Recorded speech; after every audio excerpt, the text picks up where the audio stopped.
সুপ্রভাত সকলকে, কেমন আছো তোমরা?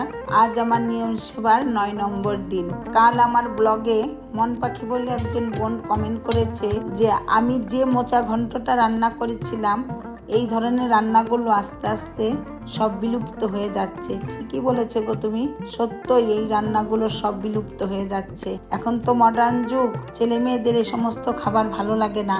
তাদের পছন্দের খাবার পিৎজা, বার্গার, এইসব। তারা এইসব বাঙালি খাবারের স্বাদ কি সেটাই জানে না। আসলে এইসব খাবারের মধ্যে লুকিয়ে আছে আমাদের বাঙালিয়ানা। আর সব থেকে যেটা বড় কথা, মা ঠাকুমাদের হাতের ছোঁয়া।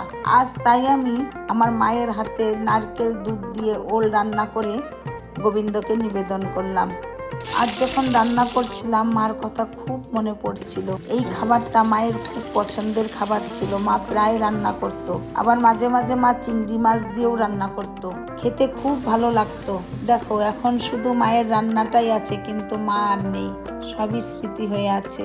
আজ ছোট বৌমা আমার রান্না দেখে বলল যে মা আজ আমি মাছ দিয়ে খাবো না, তোমার সাথে নিরামিষই খাবো। মা ও মেয়ে বসে দুজনে জমিয়ে খেলাম। মেয়ে খেয়ে বলল এইরকম নিরামিষ হলে কিসের আরামিষ লাগে। তোমরা ভালো থেকো, সুস্থ থেকো। এই গল্প থেকে এবার বিদায় নিচ্ছি, কিন্তু মনে রেখো গল্পের শেষ নেই।